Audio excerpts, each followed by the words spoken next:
Hello students, my name is Naresh Kumar. I teach political science at the Department of Evening Studies, Punjab University, Chandigarh. Today we are going to discuss constructivism in international relations. Constructivism is one of the latest theory of international relation. It actually questions the existing grand theoretical narratives in IR. Constructivism believes that significant part of international relation is historically and socially constructed. It dismisses the grand theoretical narratives which says that international relation is impacted by human nature or by the grand structures of world politics. In today's lecture, we will discuss various features of constructivism, and then we will discuss various thinkers of constructivism like Alexander Van Emmanuel Adler and other thinkers. After that, we will sum up our findings. Constructivism does not refer to a unified body of thought. Constructivism is marked by features like pragmatism, use of analytical tools necessary for understanding intersubjective meanings like the speech act theory or the theory of communicative action, faith in an evolutionary epistemology, and commitment to an idea of social science that is flexible and genuinely social. Constructivist notion of intersubjectivity involve both harmony and discord. If community is positive in imagination of a perceived sense of collective identity, it is also simultaneously a process of otherization. For any identity is logically a contrast to its other. Identities both cohere and displace, while identities may be shared to some extent. Beyond a point, they are always incommensurate. Any identities thus help constructivists to consider the dynamic differentiations and politics of integrations together. Constructivists see the ideas as causal. They normatize the conflict. Conflicts are ideational and material, intellectual as well as mechanical. Conflict grow on different interpretation of facts. They are ideational in the sense of being ideologically constituted in the mind of man. For constructivists, conflict is a matter of discordant or analytical perceptions held by adversarial actor. Conflict is a matter of dissonant or analytical perception held by adversarial actors. Threats are always perpetual and ideational. Ideas shape the world, define actors and set of preference. They matters equally to myriad dimensions of security as well. First, constructivists like Van and Adler all have strongly articulated a case for subtracting the gap between rationalism and constructivism on one hand, realism and constructivism on other hand. Second, most constructivists have prepared concrete case studies based on constructivist epistemology, and although a general theory of constructivism, one that subsumes the inner variations conclusively is yet to emerge. The direction of research within the paradigm show good consistency and focus. Third, constructivism has shown an excellent capacity to fill several loopholes and limitations of the dominant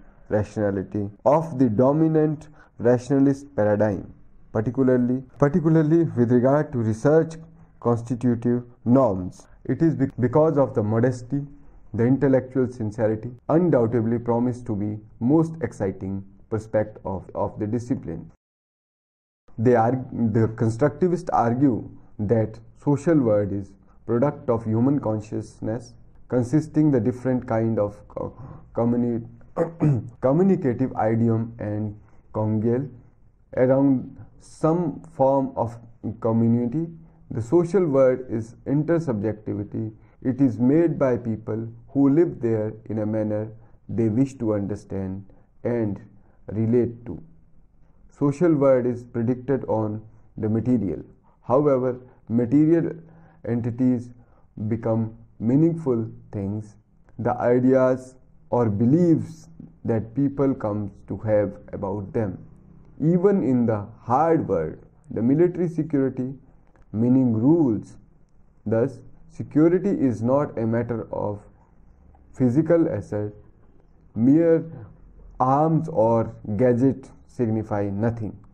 What matters is the ideal or belief underlying the making. Organization and development of weapons are perceived by people.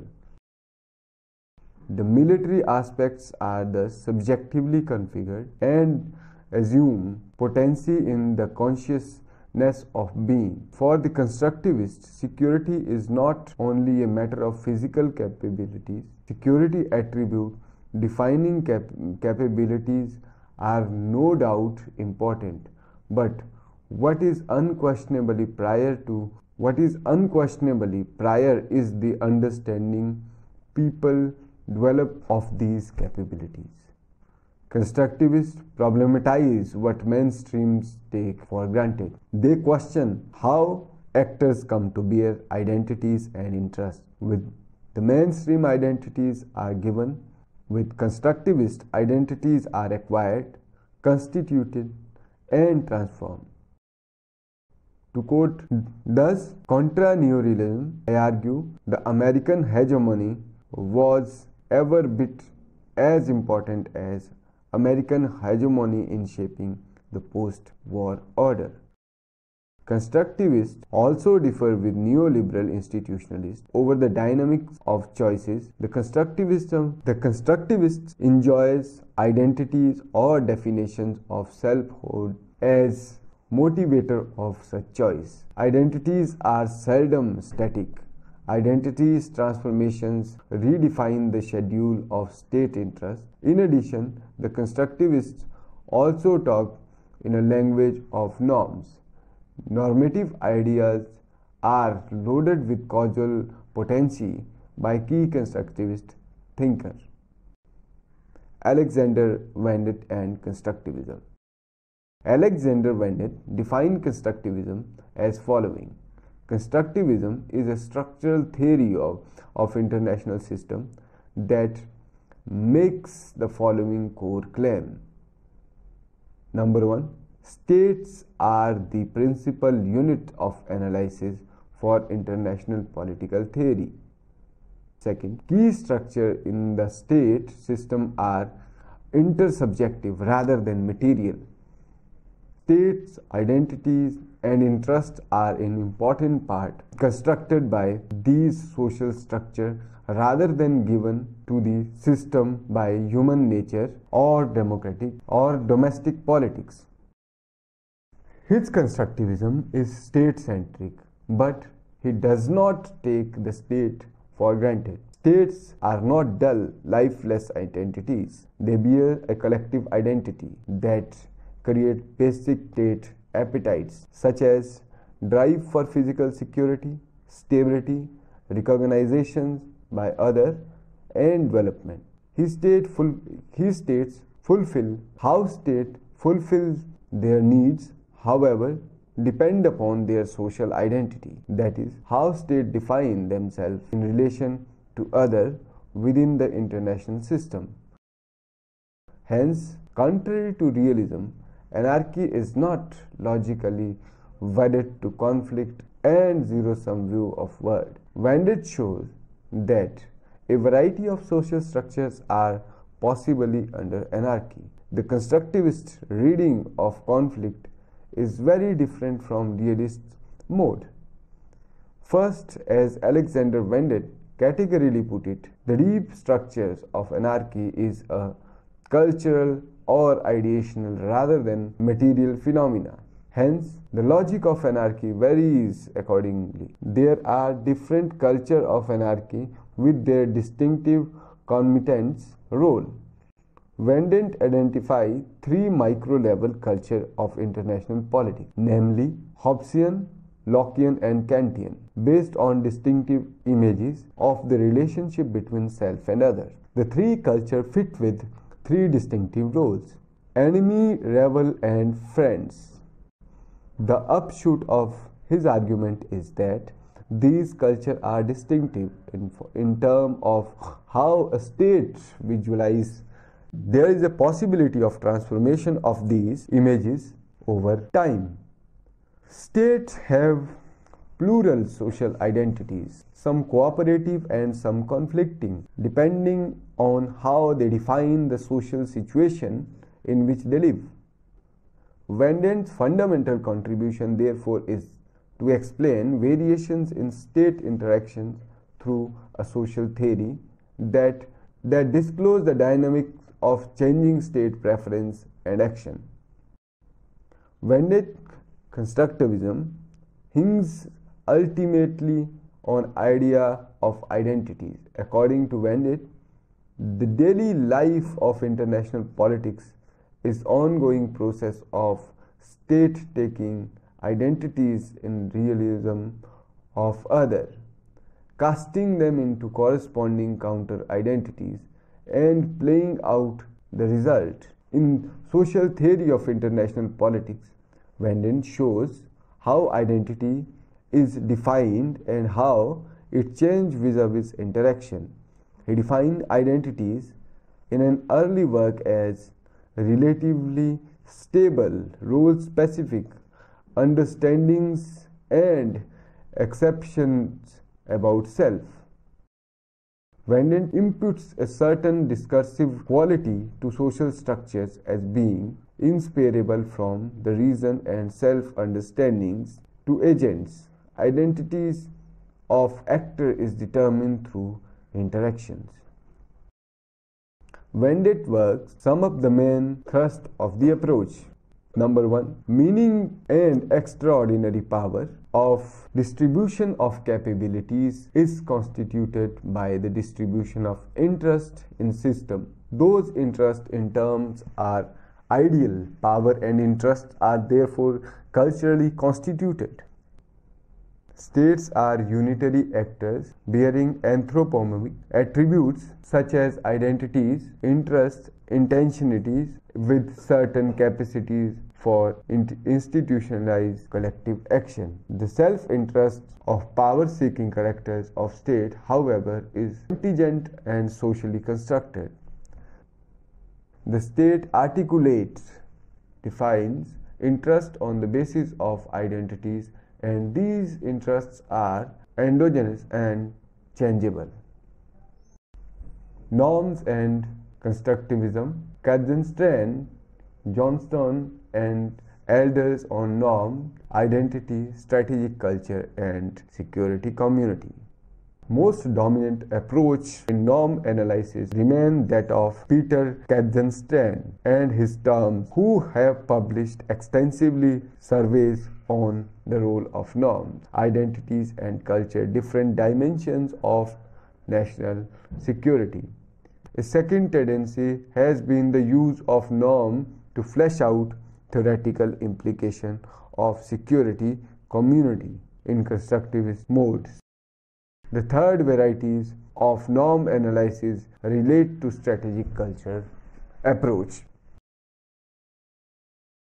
Katzenstein's central argument is that security environment of a state is both materially and culturally, institutionally constituted. Further, the cultural environment not only regulates behavior across issues area, it also contributes the basic characteristics of state or their identity. Katzenstein also problematized the ontological status of the actors, emphasizing their socially contingent character rather than being exogenous to the environment. Third, norm and cultural matter to the pattern of cooperation and conflict in international affairs. In friends, actors, selections and alliance, and in the determination of ground, neutral or enemy. He defines norms as collective expectations for a proper behavior of actor with a given identities. Norms are both constitute that they help define the identities of an actor in the sense of specifying standard of proper behavior. Thus, norms either define identities in first place or prescribe. He identified 5 crucial functions of norms regarding national security. Thus, cultural and institutional element of state environment shape the national security interest. The security policies of state shape identities. Variation in state identities affect security interests or policy of states. Configuration of state identity structures affect interstate normative such as a regime or security community, and state policy reproduce and reconstruct cultural and institutional structure. Katzenstein claims that norm, culture and identity matters to security. Actors are culturally and socially constituted, and security is at least as much a matter of ideas and cultural mediation as it is a reflex of material calculation, are invaluable to the development of an alternative thinking of security.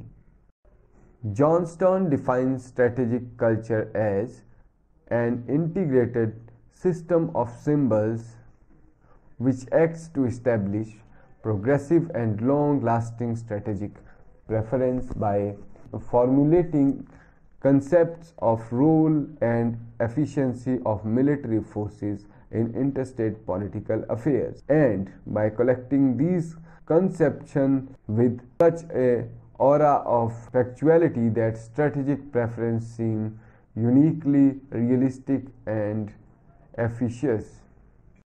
He constructed certain observable indicators to trace strategic culture. He attempts this by breaking down strategic culture into 2 parts. The first constitutes basic assumption about orderliness of strategic movement, about the nature of adversary and threats it poses, and other efficacy of the use of force. Together, these comprise central paradigm of strategic culture. The second part is more about specific, that is, operational level assumptions relating to strategic options considered efficacy in dealing with threats environment. Thus, Johnstone's strategic culture evolves in the form of a limited ranked set of grand strategy preference. He urged for adoption of 2 norms of content analysis, merely cognitive mapping and symbolic analysis. Cognitive mapping involves rigorously analyzing the contents of a particular document or sample of document and drawing graphically all cause effect statement of sample. Symbolic analysis, on the other hand, holds strategic culture may be reflected by symbols about the role of forces in human affairs, about efficacy of certain strategies, and hence about what sort of strategies are better than others. Symbolic analysis includes the examination of idioms and phrases, keywords, and metaphor. His contribution is usually for 2 reasons. First, his analysis concretizes the research agenda considerably by situating the element of strategic culture in word of policy making. In policy making, draft diaries, memorandum, documents, and other forms of recorded evidence. Second, his detailed exposition is self-critical and cautious. It shows the limits of explaining through strategic culture and power effects that it might have other equally possible explanations of policy choice.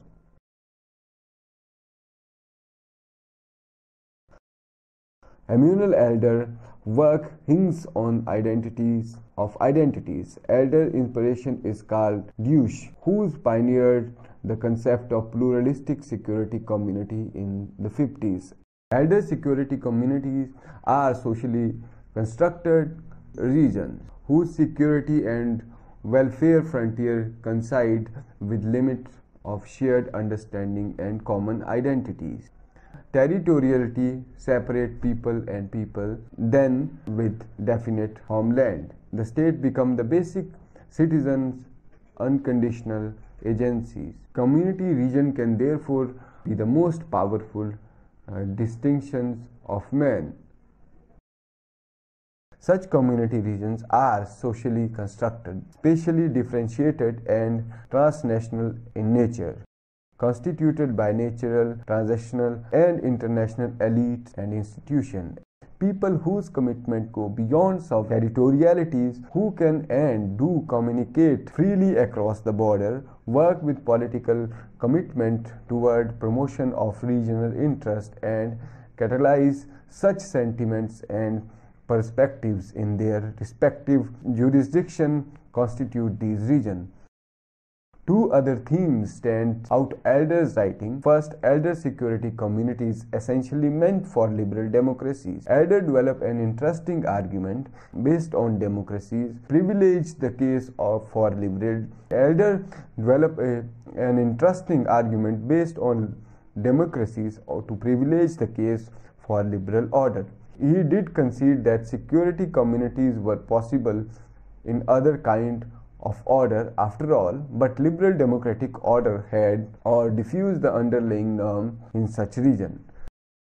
Second, Elder in his subsequent writing did recognize the role of power behind the development of institutionalization of security community. Elder also noted that social reality is not only matter of identity and imposed meaning. The configuration of identity and imposition of meaning are large measure physically determined, with material and theoretical resources playing vital role in this. Concluding observations. Constructivist formulation regarding the unpacking of state and mutability of state interaction lend sufficient flexibility to account for variations in given relationship. The constructivists have a powerful case for explaining conflict at all levels of existential reality. Constructivists explain ethic conflicts as security problem for states by terming them in identity clashes that seem to conform to a given evidence. Communities confront each other only when they have sufficiently defined themselves in terms of exclusive or distinctive identities that both unite and divide at the same time. Constructivists do not freeze identity as settled.